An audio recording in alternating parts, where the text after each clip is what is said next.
सावधान।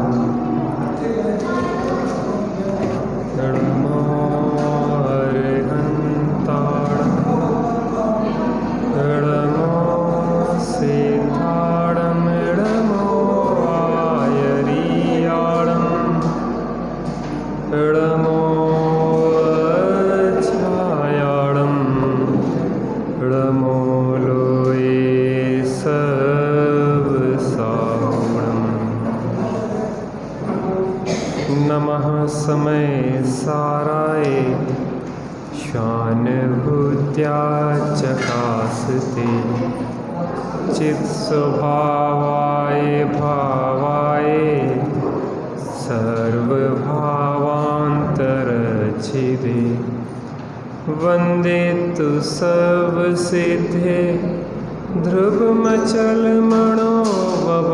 गतिं पत्ते ओछामि समय पाहुड़ मिड़मो सुध केवली बड़िदम। आत्मज्ञान ही ज्ञान है, शेष सभी अज्ञान बेस शांति का मूल है। वीतराग विज्ञान। पाठ करते हैं पहले। मेरे शाश्वत शरण सत्य तारण तरण ब्रह्म प्यारे, तेरी भक्ति में क्षण जाए सारे। मेरे शाश्वत शरण सत्य तारण तरण प्यारे, तेरी भक्ति में क्षण जाए सारे। एक साथ ही बोलेंगे लेकिन बहुत धीरी गति से, जल्दी जल्दी नहीं, है ना। एक एक शब्द को हम समझते हुए, उस शब्द में डूबते हुए, उसका स्पर्श करते हुए हम पढ़ेंगे एक साथ। ज्ञान से ज्ञान में ज्ञान ही हो, कल्पनाओं का एकदम विलय हो, भ्रांति का नाश हो, शांति ब्रह्म प्यारे, तेरी भक्ति में क्षण जाए सारे। मेरे शाश्वत सत्य तारण तरण ब्रह्म प्यारे,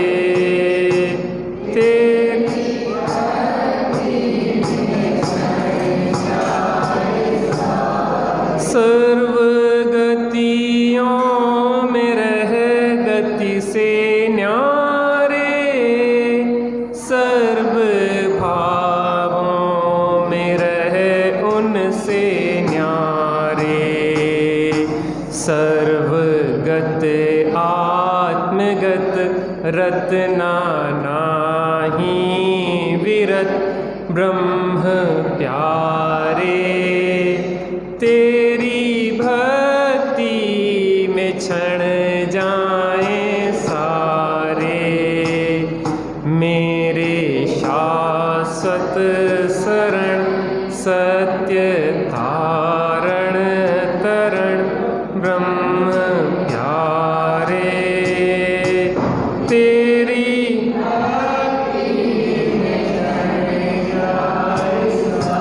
सिद्धि जिनने भी अब तक है पाई, तेरा आश्रय ही उसमें सहाई। मेरे संकट हरण ज्ञान दर्शन चरण ब्रह्म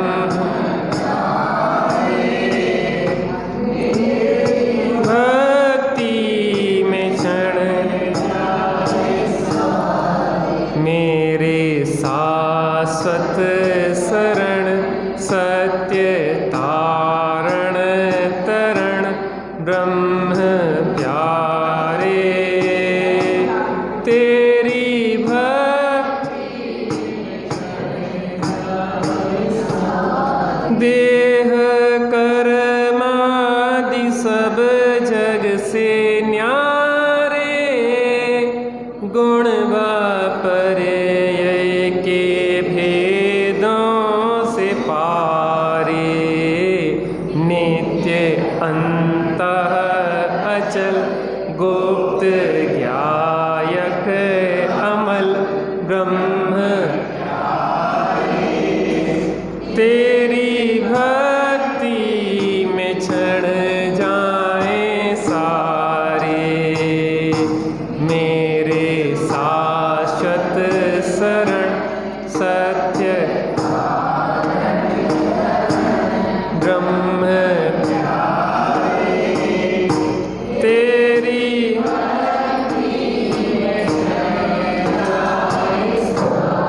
आपका आप ही प्रेय तू है, सर्व श्रेयों में नित श्रेय तू है, सहजानंदी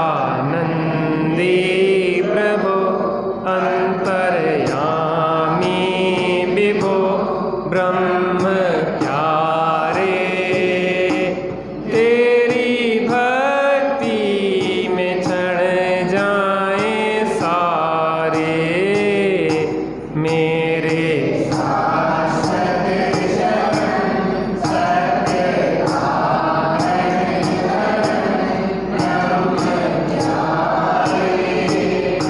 तेरी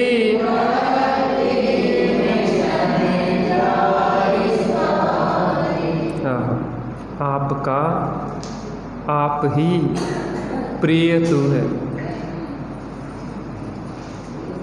व्यक्ति प्रेम करते हैं, करना चाहिए प्रेम तो, लेकिन परमात्मा से प्रेम करना चाहिए।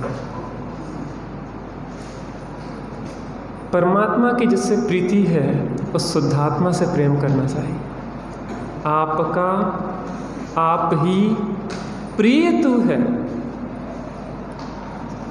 दूसरों से प्रेम करोगे तो कष्ट मिलेगा। हीर और रांझा ने एक दूसरे से प्रेम किया था, जीवन भर तड़पते रहे।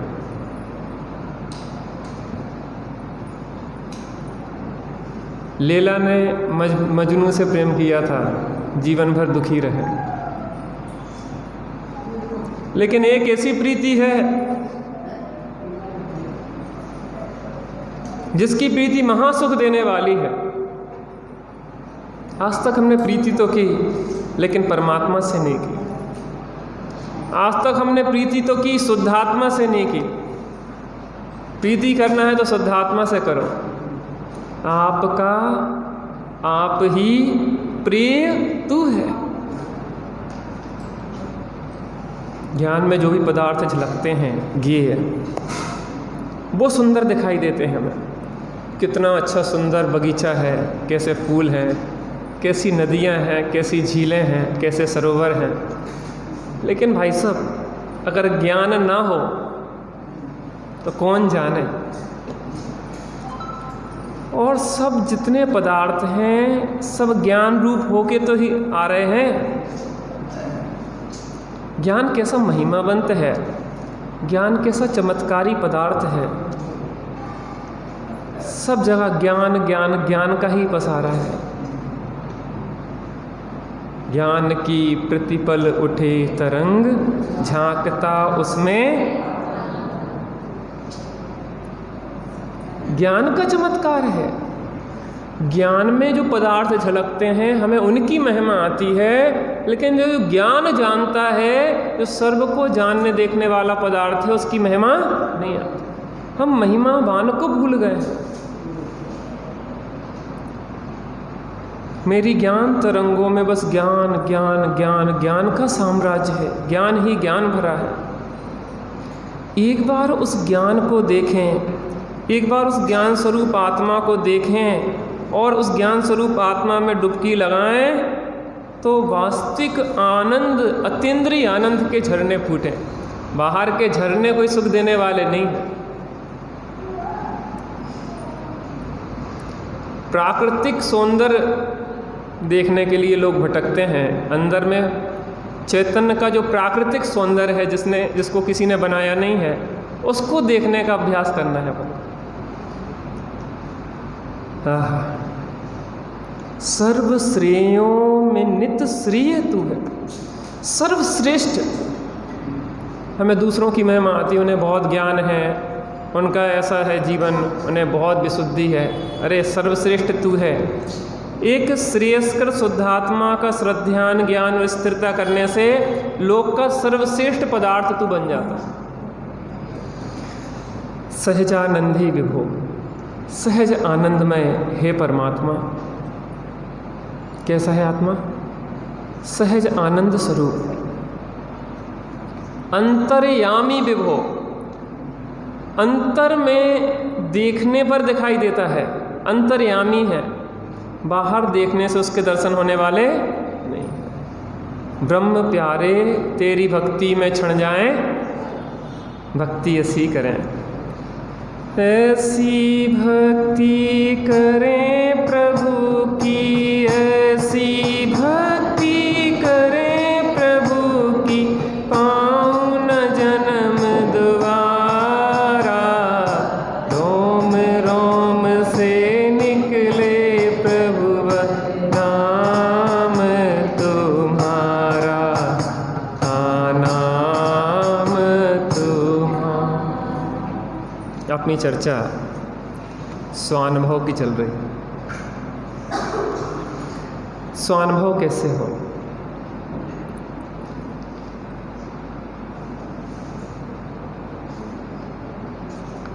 आपका आप ही प्रिय तू कैसे बने? सर्वप्रथम अपन ने देखा था कि जगत की सर्व कलाएं हमने सीखी हैं, लेकिन एक कला नहीं सीखी। कौन सी कला? स्वानुभव की कला, भव से पार होने की कलाएं हमने नहीं सीखी। संसार सागर में डूबने की कला तो सीखी है। अभिमन्यु ने चक्रव्यूह में प्रवेश करने की कला तो सीखी थी, लेकिन चक्रव्यूह से कैसे निकले वो कला नहीं। और संसार में प्रवेश करने की कला सिखाने वाले आचार्य तो जगह जगह घर घर में है। अच्छा तुम दुखी हो ना, क्यों दुखी हो? क्योंकि तुम्हारे पास पैसे नहीं हैं। तो इनसे पूछो ना, इनके पास पैसे हैं तो ये दुखी हैं कि सुखी हैं? नहीं, तुम दुखी इसलिए हो कि तुम्हारे तकलीफ है, तुम्हें दर्द रोग आदि हैं, इस कारण दुखी हो। अच्छा ये निरोगी हैं तो ये सुखी हैं क्या? अच्छा तुम इसलिए दुखी हो कि तुम्हारा विवाह नहीं हुआ है। अच्छा इनका विवाह हो गया तो ये सुखी हो गए क्या? तुम इसलिए दुखी हो कि तुम्हारे पास बहुत सारा धन, मकान, हवेली, इज्जत नहीं है, तो इनके पास तो वह है, ये क्यों सुखी नहीं हुई है? जगत में आचार्यत्व करने वाले बहुत सारे लोग हैं। काय का आचार्यत्व? संसार में फंसने की कला सिखाने वाले, संसार से निकलने की, तिरने की कला सिखाने वाले तो हमारे आचार्य भगवंत हैं। आचार्य कुंद स्वामी, आचार्य अमृतचंद स्वामी। तो सब कलाएं सीखी, लेकिन स्वानुभव की कला नहीं सीखी, भेद विज्ञान की कला नहीं सीखी, भाव से तरने की कला नहीं सीखी। तो वास्तव में हमने कुछ भी नहीं सीखा। कल अपन ने चर्चा की थी, प्रत्येक प्राणी सुख चाहता है, दुख से भयभीत है, निरंतर प्रयत्न भी सुखी होने का ही करता है, लेकिन इसकी दिशा विपरीत होने से प्रयत्न तो सुख प्राप्ति का करता है, लेकिन प्राप्त क्या होता है? दुख, आकुलता, तकलीफ और पीड़ा ही प्राप्त होती है। आप अन्यथा नहीं लेना, मैं आपसे कुछ पूछना चाहता हूँ। जितनी सहजता 10 लक्षण पर्व के पहले थी आपके अंदर, क्या उतनी भी सहजता भी है?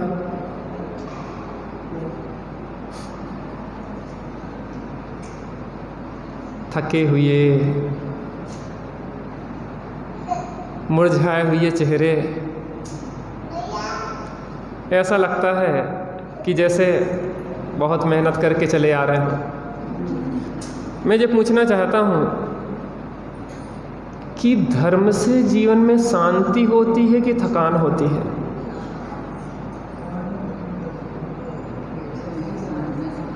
गंभीरता से विचार करना, छल ग्रहण नहीं करना।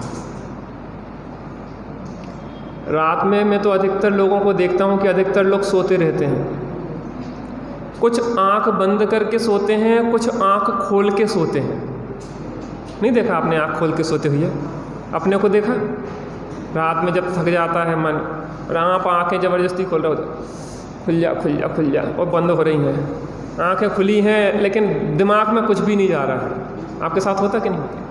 आँखें तो खुली हैं लेकिन दिमाग में इतना थक चुके हैं हम सुबह से शाम तक धर्म करते करते कि अब ये लगता है कि अब और धर्म नहीं करना है, बहुत हो गया प्रभु। लेकिन हमारे मुनिराज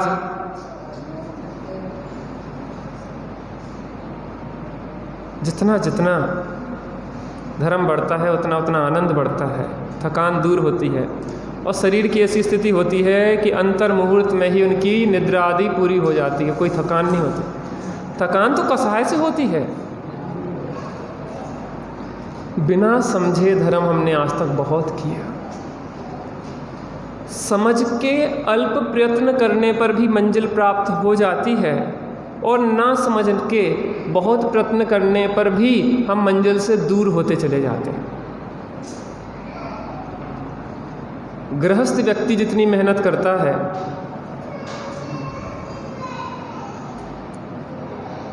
एक निर्वृत्ति वाला उतनी मेहनत तो नहीं करता। और गृहस्थी में रह के एकमात्र सुख प्राप्ति के लिए ही तो प्रयत्न कर रहा है और मेहनत भी बहुत कर रहा है। लेकिन जीवन में हम जैसे जैसे आगे बढ़ते जाते हैं, उम्र हमारी बढ़ती जाती है, बाहर की उपलब्धियां होती जाती हैं, वैसे वैसे हम कुछ पाते हैं कि कुछ खोते जाते हैं। समझ में नहीं आई ना बात? कुछ पाते हैं कि कुछ खोते हैं। वो बच्ची के जो हंस रहे हैं ना, बच्चे छोटे छोटे बैठे हैं वहाँ बाहर, उस जैसा हंस के बता दो आप हमें सहज, हम पूरी संपत्ति दे देंगे आपको 3 लोग की। वो बच्ची आके जो खिलखिला के भी बोली एक क्षण के लिए, आप वैसा खिलखिला के आप सहजता के साथ बोल दो पूरी दुनिया की संपत्ति 3 लोग की हम दे रहे हैं, चलो एग्रीमेंट अभी लिख दे रहे हैं। आखिर हो क्या गया हमारे अंदर? पता, रात में एक चीज़ महसूस करते होंगे आप कि नकली हंसी हंसते हुए जबड़े इतने जकड़ जाते हैं कि अब उसको नॉर्मल करना भी चाहे तो उसको बड़ी मालिश करना पड़ती कि यार क्या हो गया जी, जकड़ क्यों गया पूरा, नॉर्मल आ ही नहीं रहा है ना। एक चूँकि नकली हंसी दिन भर हंसते ना भाई साहब, हंसने की तो इच्छा नहीं है, अंदर से लग रही है कि कहाँ से मिल गया, ये बीच में अंतराय, और ऊपर से हंस रहे हैं। हाँ भाई साहब आपसे मिल गए, बड़ी खुशी हुई। अरे आप भाई साहब ऐसे ही मिलते रहो, आप भले पधारे, भोजन करके जाना, भोजन कराने की कोई इच्छा नहीं है, नहीं आप भोजन करके जाना। नकली हंसी हंसते हंसते पूरा चेहरा, अंदर की भावना अलग और चेहरे की फीलिंग्स अलग। जो विपरीतता है जो हमारे जीवन में, जो हमें अंदर में संघर्ष कराती रहती है। मन में हो सो बचन उचरिए, बचन होए सो तन सो करिए, करिए सरल त्यों जोग अपने, देख निर्मल आरसी, मुख करे जैसा, लखे तैसा, कपट प्रीतिया। स्वानुभव के लिए सहजता चाहिए। ये सूत्र है, हमें आत्मा का अनुभव क्यों नहीं हो रहा है? क्योंकि हमारे अंदर सहजता नहीं है। थोड़ा निर्भर होकर जीवन जीना सीखें। सिर पे ऐसा लगता है कि कुंटलों का बोझ लदा हुआ है और हम दबते चले जा रहे हैं उसमें। आपको तो नहीं लगता ऐसा? और जीवन के धारा में हम जैसे जैसे आगे बढ़ते जाते हैं तैसे तैसे बोझ बढ़ता चला जाता है। जितनी उम्र ज़्यादा वाले लोगों को देखते हैं वो उतने ही हताश निराश दिखाई देते हैं। बचपन में जो प्रफुल्लता है, हमारी अलग अलग एज की फ़ोटो खींची जाए कि जब हम 1 साल के थे तब की, फिर 5 साल के हुए तब की, एक 20 साल की, फिर 50 साल की, फिर 75 साल की, तो उसमें कुछ अंतर दिखेगा कि नहीं दिखेगा? ऐसा लगेगा कि हम कुछ खोते चले जा रहे हैं निरंतर, और शायद जितने पहले हल्के फुल्के थे अब उतने उतने वजनदार होते जा रहे हैं। इस वजन को घटाना कि नहीं घटाना है, आज अपन चर्चा करेंगे। कल अपन ने चर्चा की थी एकत्व और ममत्व के कारण हम दुखी हैं। पर के एकत्व और ममत्व। एकत्व माने हैं मैं अपने इस शरीर को अपना मान रहा हूँ, मैं एकत्व, ये मैं हूँ, ये मैं पना। ममत्व माने ये मेरे है। दो चीज़ें हैं, मैं और मेरे। कौन सी? मैं और मेरे, मैं और मेरे। पहला घड़ा जहाँ उल्टा रखा, पहला घड़ा कौन सा? मैं पने का। अब हमने मैं पना स्थापित किस में किया? काय में किया? इसमें, शरीर में मैं पना स्थापित किया। तो शरीर से संबंधित जो चीज़ें हैं वह सब मेरी हो जाएंगी। जे मेरा पुत्र, जे मेरे पति, जे मेरी पत्नी, जे मेरा मकान, जे मेरी दुकान, जे मेरे रुपया, जे मेरी संपत्ति, जे मैं और मेरे। इस घड़े को अब सीधा करें, अगर अभी उल्टा चल रहा था घड़ा, अब इसको सीधा करें। मैं अमूर्तिक प्रदेशों का पुंज, प्रसिद्ध ज्ञानादि गुणों का धारी, अनादि निधन तत्व में कौन कौन? मैं आपकी प्रशंसा करूं कि भाई साहब आपने जो कल भजन गाया था, आप इन्हें गाया था निर्ग्रंथों का मार्ग, हाँ? नहीं, शुरुआत तो आपने की थी ना भाई साहब, इतना गजब का भजन था वो। आपकी गजब हो गई, आपकी आवाज़ वास्तव में कौन से मिलती है? मुकेश कौन है? मुकेश जैसी है बिल्कुल। आपको क्या लगेगा? मेरी। अच्छा, इस आवाज़ में मेरापन क्यों हुआ? आवाज़ शब्द निकले वो भाषा वर्गणा के हैं। जो दंत तालु जो टकराए, इनसे आवाज़ जो प्रसारित हुई वो पुद्गल में शरीर का परिणमन है ना? आपको हर्ष क्यों हुआ? इस बिटिया से कहा बेटा ये बहुत सुंदर लगती है, इसका फेस कट बहुत अच्छा है, ये बहुत गोरी है, ये ऐसी है। मैंने इससे कहा इसको क्यों फर्क पड़ा? आत्मा अमूर्तिक है, आत्मा अरूपी है, आत्मा जानने देखने वाला है। ये शरीर तो पुद्गल है।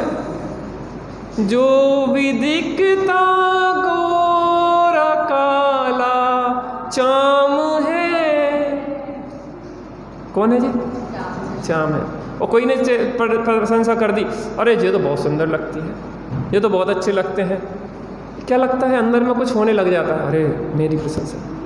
ये घड़ा कैसा है? उल्टा है। पहला निर्णय सबसे पहले मिथ्यात्व जाता है। सप्त व्यसन से भी बड़ा पाप कौन सा है? मिथ्यात्व। सुमन भाई साहब के साथ थे हम, तो हमने पूछा कि भाई साहब भोजन के प्रति हमारी आसक्ति थोड़ी ज़्यादा है। उस समय की बात थी, कहने बेटा पहली एक चीज़ निर्णय करो कि तुम भोजन करते कि नहीं करते। ठीक है, वो आसक्ति कसायजन है, उसको छोड़ने लायक है, रखने लायक नहीं है, लेकिन प्रथम निर्णय ये तो करो कि तुम भोजन करने वाले हो कि नहीं हो।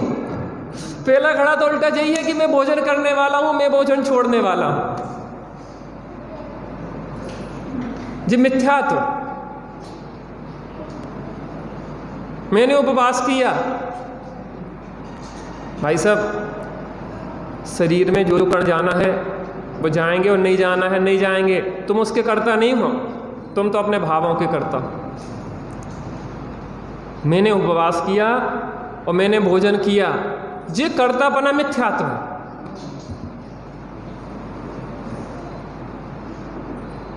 परिणमन परद्रव्य का है और तुम क्या मान रहे हो मैंने किया।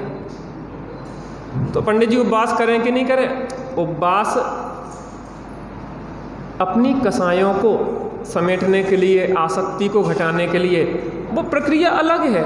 लेकिन जब तक यह मान्यता नहीं जाएगी कि मैं भोजन करने वाला हूं, ये तो मिथ्यात्व हो गया ना। अब कितना ही धर्म करें इसके पीछे, पहला ही घड़ा उल्टा हो गया तो दूसरे घड़े तो उल्टे रखने ही वाले हैं। मैं अब जब तक शरीर में मैं पना है, पता, हम उस उपवास का भी अहंकार करेंगे। अच्छा, तुमने एक भी उपवास नहीं करे और हमने तो 10 उपवास किए। निषेध उपवास का नहीं है, निषेध है मिथ्यात्व का।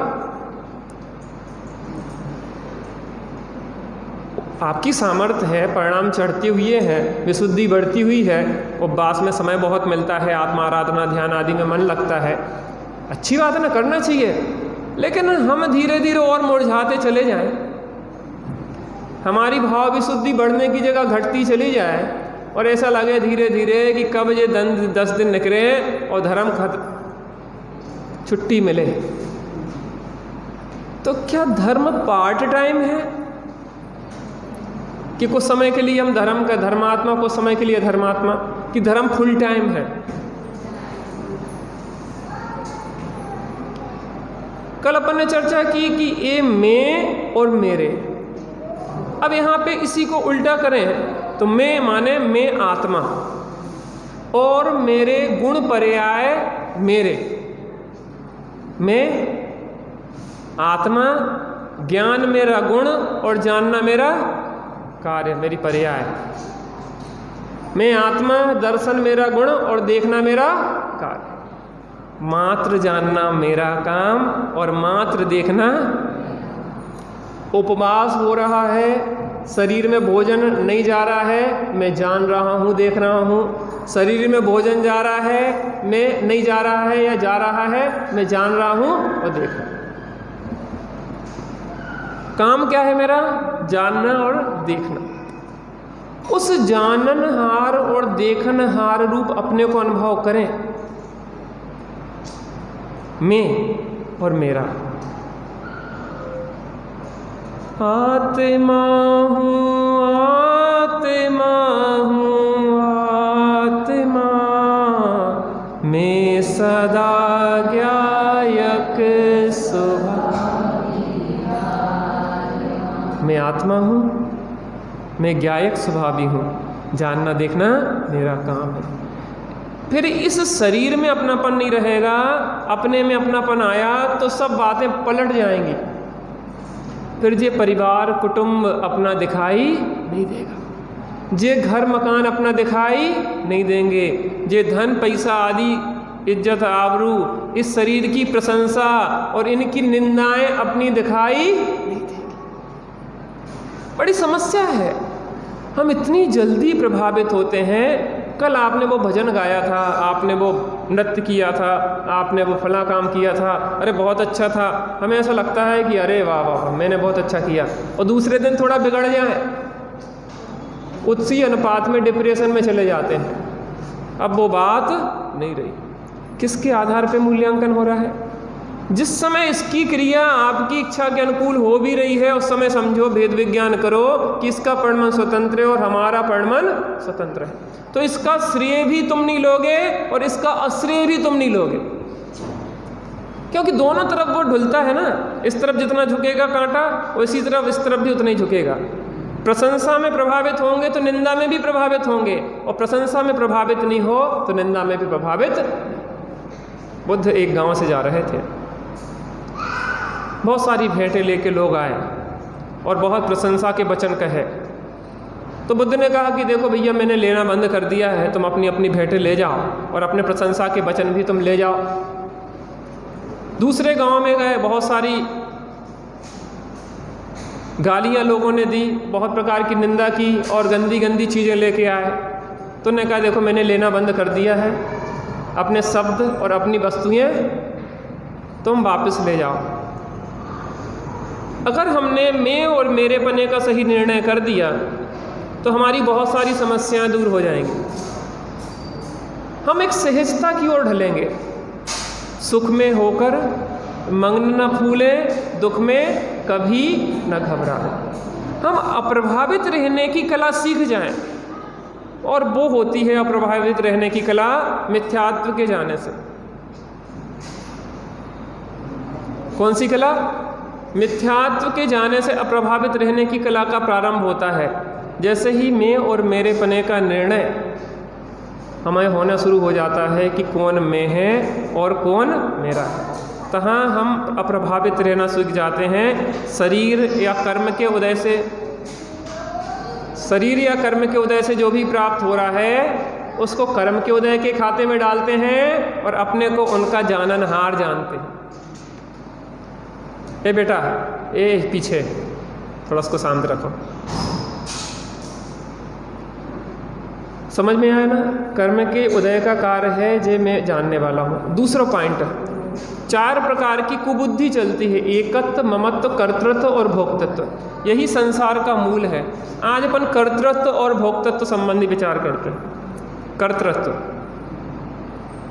प्रत्येक वस्तु अपने ही गुण पर्यायों का करता है और अपने को ही भोगता है। किसका करता है? अपने गुण पर्यायों का करता है और अपने को ही भोगता है। क्या हम पर का कुछ कर सकते हैं? जैसे मैंने कहा कि जी हाथ में यहाँ से यहाँ लाया, तो मैं यहाँ से यहाँ लाया तो जो मेरा कर्तृत्व है कि ये पुद्गल का जो औदारिक शरीर है, जो इसका परिणमन स्वतः अपनी योग्यता से हुआ। कैसे हुआ? अपनी योग्यता से हुआ। इसका परिणमन अपनी योग्यता से हुआ और हमने समझा कि मैंने किया। और जब लकवा लग जाए और इसका परिणमन हमारे अनुसार ना हो तो कई लोग रोते दिखाई देते। पहले तो हम 50-50, 100-100 किलो का बोरा ऐसे उठा के फेंक देते थे। अब क्या करें, अपना शरीर ही नहीं उठता। जिस समय वो 100 किलो का बोरा उठा रहे थे उस समय उसके कर्ता वो थे कि नहीं थे? और नैतिक इच्छा से बहुत सारी चीज़ें सिद्ध होंगी, लेकिन हम परमार्थ की बात कर रहे हैं। तो वो शरीर की उस समय की अपनी योग्यता थी और उस समय वो उस योग्यता से वो परिणमन हो रहा था। और तुमने जी माना था कि मैं 100 किलो का बोरा उठाने वाला हूँ, और किसी ने कहा अरे तुम में तो भैया जी उठा के इकट्ठे कर लेना। किसी ने कहा भाई साहब आप में तो बहुत ताकत है, तो उसका श्रेय भी हमने लिया था कि हाँ यार बहुत ताकत है हम। और जिस समय शरीर नहीं चल रहा है उसी अनुपात में हमें दुख भी होता है। ये है मिथ्या कर्तृत्व और भोक्तृत्व का फल। हम पर को भोगना चाहते हैं लेकिन भोग तो नहीं पाते हैं, एक कल्पना करते हैं। हमने भोजन को किया तो भोजन को किया कि हमने उसको जाना। विचार करना जी, यहाँ से कोर उठा और कोर उठते हुए अंदर मुंह में डाला, वो चर्वण हुआ, तो ये सब क्रिया पुद्गल की है कि चेतन की है? और इस क्रिया को करने वाले हम हैं कि जानने वाले हम हैं? इससे आत्मा पुष्ट होगा कि शरीर पुष्ट होगा? ये क्रिया परद्रव्य का कर्तृत्व और परद्रव्य का भोक्तृत्व, मैंने इसको किया और मैंने इसको भोगा, ये मिथ्या मान्यता चलती रहती है। एक छोटे दादा एक दृष्टांत देते हैं। एक तो द्विक्रियावादी मिथ्या दृष्टि होता है कि वह यह कहता है कि एक द्रव्य 2 द्रव्यों के कार्य कर सकता है। 2 कार्यों का एक कर्ता और एक कर्ता के 2 कार्य, जो 2 प्रकार से, एक कर्ता के 2 कार्य और 2 कर्ता का एक कार्य, ये अज्ञान है। जब तक हम सिद्धांत नहीं समझेंगे तब तक ध्यान नहीं लगेगा। उनने एक दृष्टांत दिया। एक ऑफिस में 2 मित्र काम करते थे। एक मित्र को किसी कारण से घर जाना था। ऑफिस बॉस ने मना कर दिया कि तुम्हें छुट्टी नहीं मिल सकती क्योंकि बहुत सारा कार्य है। वो आके उदास बैठा था। उसके मित्र ने कहा मैं एक बार प्रयास करके देखता हूँ, ऑफिसर के पास जाके छुट्टी मिल जाए शायद। ऑफिसर के पास गया कि सर उसको छुट्टी आवश्यक है, आप छुट्टी दे दो। कहले काम बहुत है इसलिए छुट्टी नहीं मिल सकती। तो उसने कहा कि मैं उसका काम मैं कर दूंगा। ऑफिसर ने कहा कि तुम्हारा काम कौन करेगा? तुम उसका काम कर दोगे और तुम्हारा काम कौन करेगा? तो वो भी मैं कर लूँगा। अच्छा, तुम में 2 कार्य करने की क्षमता है, 2 लोगों का कार्य करने की क्षमता है, तो फिर हम उसको रखें ही काहे को? उसकी परमानेंट छुट्टी। अरे हमें क्या पता था कि तुम 2 लोगों का कार्य एक ही व्यक्ति कर सकता है। या तो आप अपना कार्य कर सकते हैं या दूसरे का भी कर सकते हैं। नहीं, हर वस्तु हर द्रव्य अपना ही कार्य करता है, पर का कार्य नहीं करता। ऐसी मिथ्या मान्यता हमें निरंतर दुखी करती है। और ऐसा मिथ्या कर्तृत्व भोक्तृत्व छोड़ करके मैं आत्मा हूँ, ये गुण पर्याय मेरे हैं, मैं अपने गुण पर्यायों का करता हूँ और मैं अपने गुण पर्यायों का ही भोगता हूँ। अन्न द्रव्य का मैं ना मैं हूँ ना मेरे हैं, ना इनका करता हूँ ना इनका भोगता। ऐसी वस्तु समझने से चतुर गति फेरा मिटता।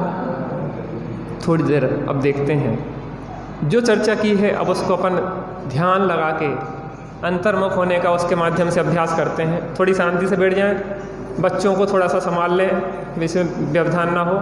वहाँ बैठ जाओ ना, वहाँ बढ़िया जगह है, आप लोग आराम से बच्चों को लेकर बैठ सकते हैं, अच्छी जगह है। फिर बाकी जैसी इच्छा है, बीच में बच्चे रोएं गाएं कुछ भी हो, अपन को प्रभावित नहीं होना, बस इतनी तैयारी करना है, ठीक है ना? बिल्कुल शांत बैठ जाएं।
कुछ क्षणों के लिए बिल्कुल निर्भर हो जाएं। ऐसा महसूस करें कि हमारे ऊपर का समस्त बोझा उतर गया है। जब प्रत्येक द्रव्य स्वतंत्र और स्वाधीन रूप से परिणमन कर रहा है तो मेरे ऊपर पर के कर्तृत्व की कोई जिम्मेदारी नहीं है। होता स्वयं जगत परिणाम, मैं जग का करता क्या काम। सब अनादि अनंत व्यवस्था सुनिश्चित व्यवस्थित क्रमबद्ध है। प्रत्येक समय में क्या क्या होना है वह सब सुनिश्चित है। मेरे करने से पर का कुछ भी होता नहीं है। मैं संकल्प विकल्प करके निरंतर दुखी होता रहता हूँ। आज समझ में आया है कि प्रत्येक द्रव्य स्वतंत्र स्वाधीन है। अनादि निधन वस्तुएं भिन्न भिन्न अपनी अपनी मर्यादा सहित ही वर्णन कर रही हैं और करती रहेंगी। हमें किसी की कोई जिम्मेदारी नहीं है। कुछ क्षणों के लिए एकदम हल्के हो जाएं, एकदम निर्भर हो जाएं। जो भी स्थिति शरीर की बने, मात्र जानें और देखें, उसके साक्षी रहें। जो भी विकल्प चल रहे हैं, बच्चे शोरगुल क्यों मचा रहे हैं, इनका मोबाइल क्यों बज रहा है, इन्हें इतना ही नहीं पता कि स्वाध्याय में मोबाइल बंद करना चाहिए। एक कोई जिम्मेदारी आपकी नहीं है। आपको तो मात्र यह करना है कि जो भी घटे उसको जानना है। मोबाइल बज रहा है तो भी जानो, बच्चे शोरगुल कर रहे हैं तो भी जानो, कोई आपको हिला रहा है तो भी जानो, और मात्र जानो। शरीर की जो भी क्रिया हो दूर बैठे हम देख रहे हैं और जान रहे हैं। शुभाशुभ आश्रव भाव जो भी हो रहे हैं उन्हें हम मात्र जान रहे हैं और देख रहे हैं। और थोड़ा केंद्रित हों और थोड़े गहरे डूबें तो कौन जान रहा है, ऐसा प्रश्न अपने से करें। क्योंकि जिसे जाना जा रहा है वह भिन्न है, शरीर भिन्न है, आश्रव तत्व ही जीव तत्व से जुदा है। मैं जीव तत्व हूँ, यह आश्रव भाव आने जाने वाले हैं। मैं नित्य स्थायी तत्व हूँ, मैं इनको जानने और देखने वाला हूँ। और गहरे डूबें, वह कौन जानने देखने वाला है जो इन दोनों को जान रहा है। और उस जाननहारे में गहरे डूबते जाएं, डूबते जाएं, डूबते जाएं। जैसे ही उस जाननहारे में डुबकी लगेगी, तैसे ही यह विकल्पों का जाल शांत होना शुरू हो जाएगा। जैसे धूल का गुबार उठा था और धीरे धीरे वह शांत होता जाता है, ऐसे ही हम जाननहारे में स्थित होते हैं। यह विकल्पों का जाल कहाँ चला जाता है पता ही नहीं पड़ता।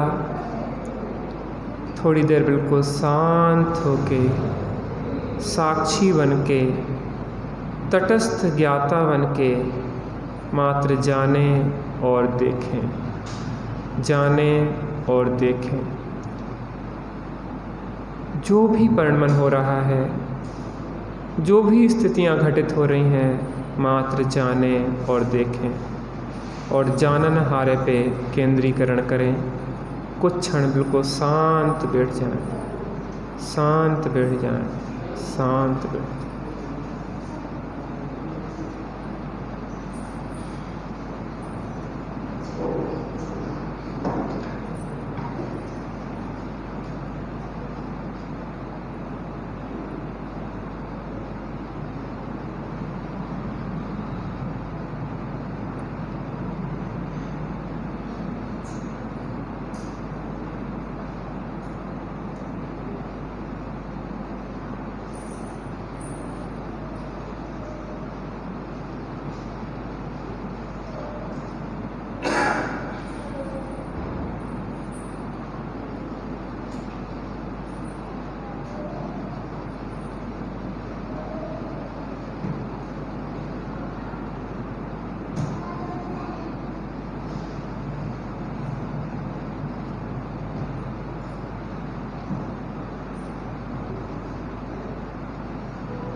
पर इससे हमारा सुख दुख नहीं आता।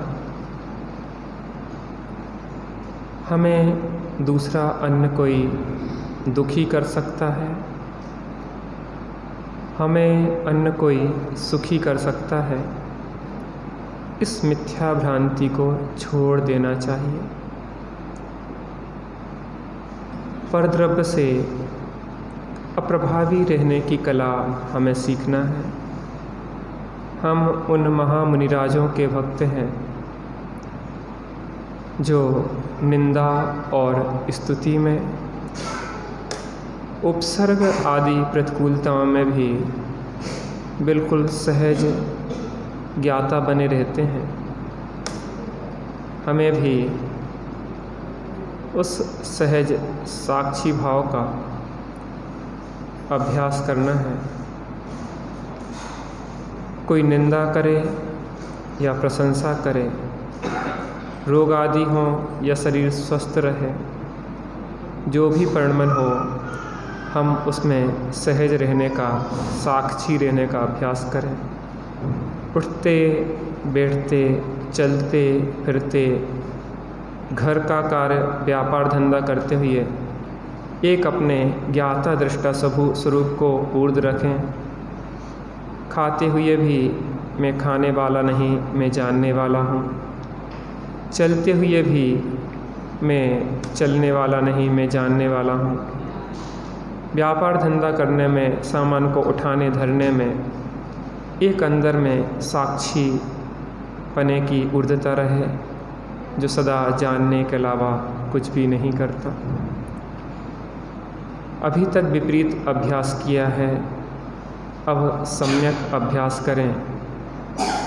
श्रुत भवन नए दीपक नए चक्र में कहा है कि खोटी वासनाओं को सम्यक मान्यताओं के द्वारा पलटना पड़ता है। जो भी हमारी खोटी मान्यताएं हैं, उनको सम्यक मान्यता से हमें तोड़ना है और निरंतर इसका अभ्यास 24 घंटे में हमें करना है। एक स्थिति ऐसी आएगी मुनि दशा की कि शरीर को भी पशु आदि खा रहे होंगे तो भी हमारी वह धारा, शांति की धारा नहीं टूटेगी। यह शांति धारा हो अखंड, चिरकाल तक बहती रहे। दिन में जब भी फुर्सत के क्षण हो, इसका अभ्यास करें। आदरणीय ताई साहब विराजमान हो चुके हैं। समय सार के माध्यम से वही स्वानुभव की कला हमें सुनने को मिलेगी। नव तत्वों में एक वह परम ज्योति कैसी विराजती है, हम उस परम ज्योति का लाभ लें।